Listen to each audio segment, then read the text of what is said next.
Hello, welcome to When the Smoke Clears. I am the Recovery Plug. What's going on, everybody? Well, man, it's a good Saturday today. It's freaking awesome outside.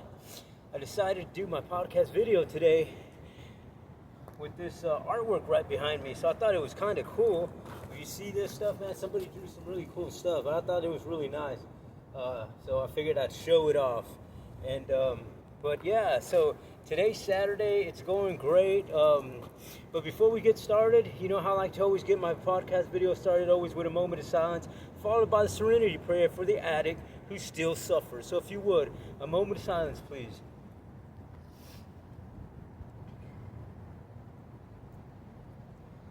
God, grant me the serenity to accept the things I cannot change, the courage to change the things I can, and the wisdom to know the difference. Alrighty, well, let's get started. Man, so how's it going, everybody?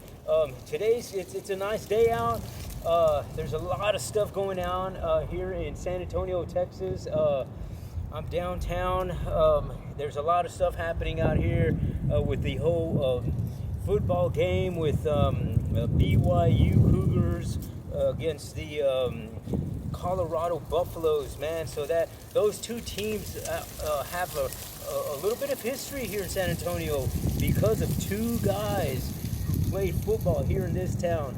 And yeah, so that goes for the Detmer brothers, man. If you guys who don't know, Ty Detmer, Coy Detmer, they went to Southwest High School and Somerset, and their dad was head coach there at Southwest and Somerset. And yeah, so the Detmers got a big stronghold, a big part of BYU and Colorado. So it's kind of, I guess, I'd like to know how their family's doing, you know, rooting for both teams, right?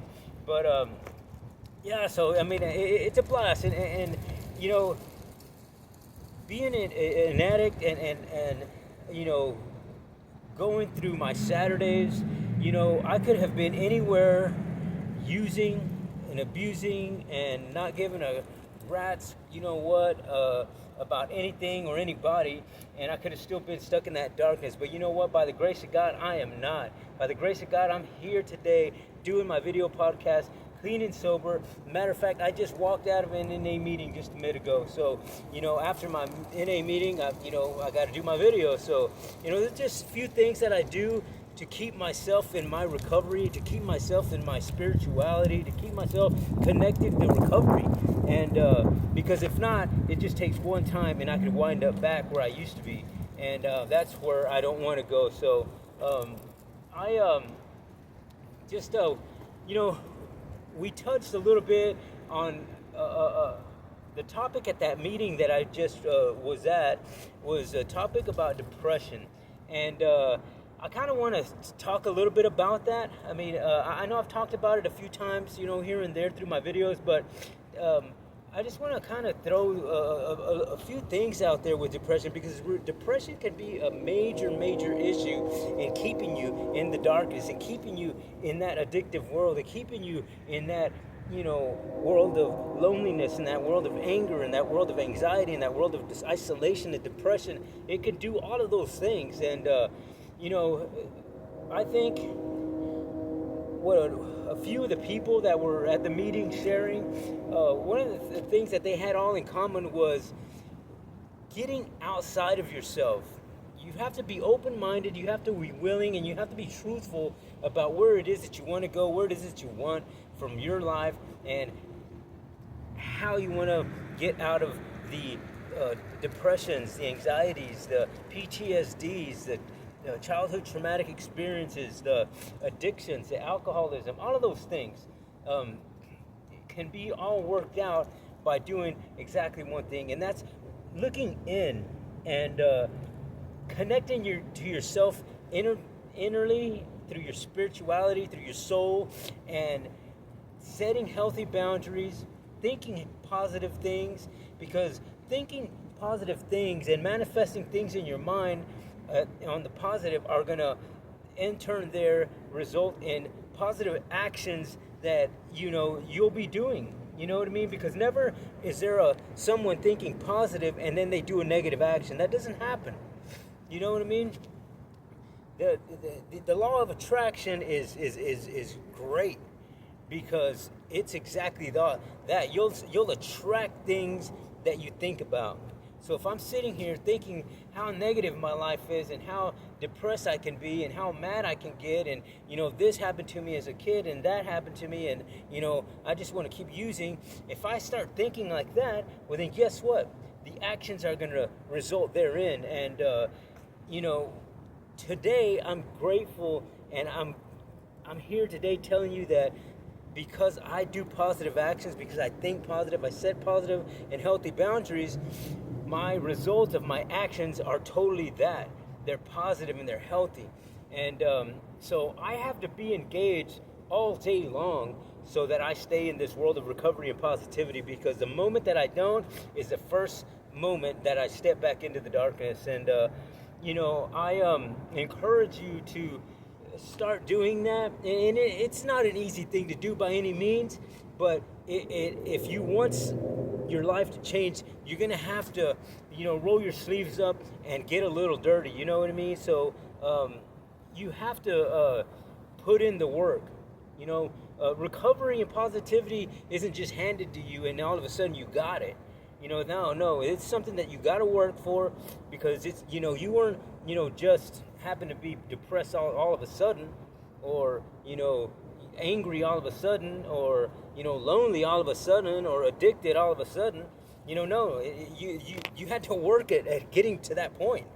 And so if you use that same concept in a positive way, then in turn there you'll start getting into this world of positivity and recovery.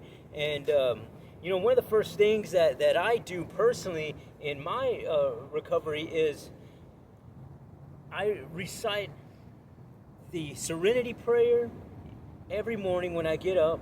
I recite the Our Father every morning when I get up, and I'll do 30 minutes to an hour of meditation.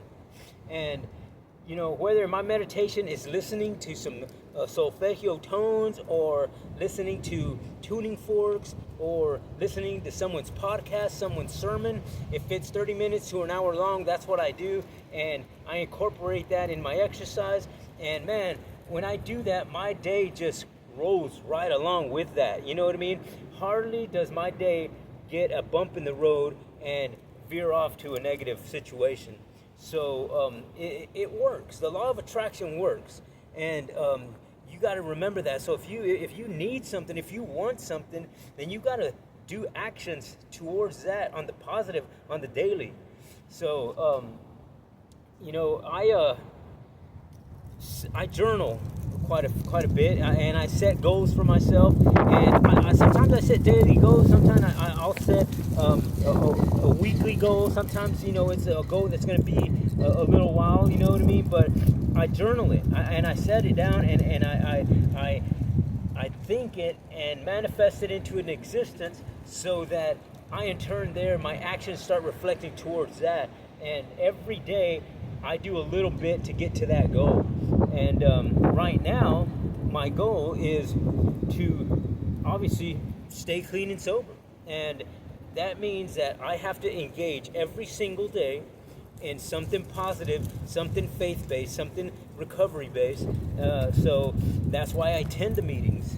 That's why I do the podcast and share on the podcast, because I promised myself, and I set that as one of my goals, is to do a video every day, unless I'm sick or I wanted to take a day off for the holiday or whatever. But for the most part, since I've started the podcast, I've been doing a video every single day, and that's my commitment to share what has helped me along the way to get here to this world of positivity and recovery. That my stories that I have, and the stories that I hear in the meetings, and I share those out in my podcast and stuff.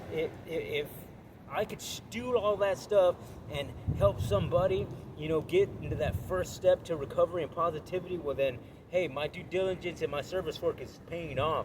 And I'm grateful that I'm here today and able to do that, because if you told me, a year and a half ago that I was going to be, doing podcast videos on addiction and recovery and homelessness and, all those kinds of things, I would have told you that you were crazy. You know what I mean? I would have laughed at you. I would have been like, whatever, dude, just, give me my bolo so I can take another hit.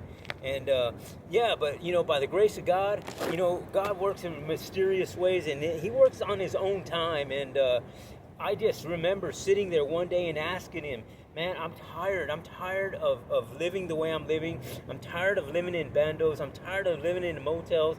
I'm tired of, selling drugs to get drugs, stealing, doing licks to get drugs, and just to maintain my life. There's no way I should even be out here doing this stuff. And when I just cried out one day that I just had enough, it was just like something just hit me that day, and I just remember crying out to God and telling him, man, I need something, man. Help me, please. I don't want to be here. I don't want to do this. There's got to be more than this. This is not where I'm going to wind up. It can't be. It can't be that this is where my life ends, and going from one bando to the next, or going from one motel to the next, selling drugs and doing that sort of thing. Just all this negative and unhealthy stuff that I was doing. But I realized that I stayed out there because everything that I thought and everything that was coming out of my mouth and all the boundaries that I set were all negative. They were all negative. Nothing that I was doing was on the positive ever. So in turn there, my actions were all negative, and negative things happen, and you stay in the misery. But I'm here to tell you that doesn't have to be for you today. You don't have to do that today. All that you have to do is just be willing. You have to be open-minded. You have to be willing. You have to be truthful about what you want. And you have to look within into that, spiritual realm, because it's there. We all have the ability to tap in. You just got to do it.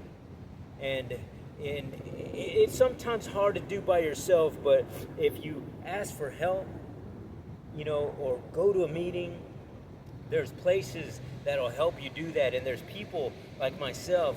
If you go to any AA or NA meeting or any, mental health facility with people who are going through the same things that you're going through, that's what you need to connect with, because that's how you're going to get better, because you're going to be able to see it firsthand of what other people are doing to get into this world of recovery and happiness. You know what I mean?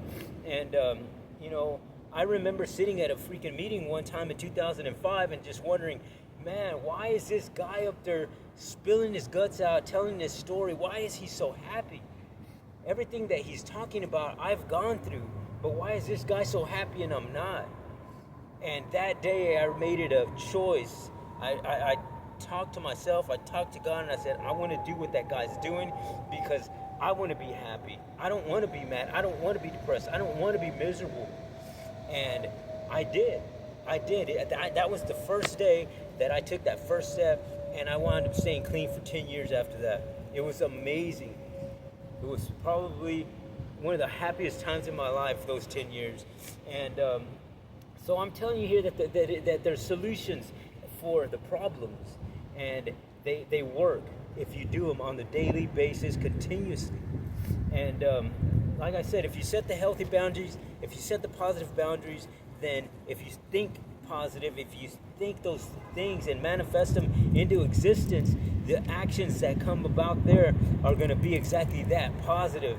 And you're going to be able to start recovering the things that you've lost along the way, to the addiction, to the depression, to the anxiety, to the mental illness, to the anger, to the PTSD, to all of that stuff. So I encourage you guys to look at other people's podcasts. People share messages all the time. And at this time, I'd like to thank you for looking at my podcast. Thank you for sitting here and taking time to hear me out. That, I do this because I want to help other people. So, at this time, if you would, do me a favor. Please send me a like, subscribe to my channel, or give me a comment. Just know that when you do this, that you're helping another addict, you're helping another person who's homeless, you're helping another person dealing with PTSDs, depression, anxiety, and all of those types of situations. And so all you got to do is tap that button. It doesn't cost you a thing. All you got to do is tap the subscribe button, and you'll be helping another person. And that's how I'm going to be able to spread the message and reach as many people as I can, because, ladies and gentlemen, we are having an epidemic. If you don't know that, there's people dying every single day in this country. In the United States alone, we are consuming more antidepressant medications than any other country, 3 times more than any other country in the world. And we are having a 9/11 happen almost every single day to drug overdoses in this country. That means that in 9/11, there was about 35 to 4,000 people who died in 9/11, right? And that's how many people are dying every day to drug overdoses in this country today. Can you imagine? That's a lot of people, and that's an epidemic, and people are not stopping. And there's not a lot of solutions. There's not that many recovery centers. There's not that many people out there spreading the message to save these people. If you see in your big cities, you'll see that trend continue. That you'll see people are just using out in the open. You know, in the homeless communities, they're everywhere. And for us to be living in the richest country in the world, there's no reason for us to be having little areas like that in these cities. And so I just hope that I'm able to reach another person here today. I hope that I'm able to connect with somebody here today, that we're able to save somebody else. In the meeting that I just went to, there was a gentleman who shared that he had a friend of his. He was sharing it to him on the phone. The guy's crying. He's like, man, yes, I had a girlfriend of mine, a friend of mine who just passed away yesterday to a fentanyl overdose. And it's real. It's real. It's a real deal. And the fentanyl is not only in heroin, it's in everything. They're putting it in the marijuana, they're putting it in the cocaine, they're putting it in the meth, they're putting it in capsules. It's all over the place. So you just don't know and what you're going to get if you go back out and use. And I just pray that I'm able to help somebody here today sending this message. So just know that you're not alone. And if I could do anything for you, just leave it in the comments, and I'll gladly respond. And if you are in a big city or in any rural city, in rural areas, towns, and all that stuff, there's AA and NA meetings all over the country. It's a big organization, and they all will show you love. I guarantee you, they won't turn you away. They'll help you. And but I guess that's going to be it for this episode. I just wanted to get out here today before I headed out to do some more things that I got to do. I just wanted to make the video so that I can, get the message out that it was here still fresh in my mind after walking out of the NA meeting. So, again, I appreciate everybody watching. If you'd please subscribe to my channel, all you got to do is tap that button. It doesn't cost you a thing. Just know that you'll be helping somebody else out in the world of addiction, homelessness, PTSDs, depression, anxiety, and all those neurological brain disorders. So thank you again for watching. I guess till next time on When the Smoke Clears, I am the Recovery Plug.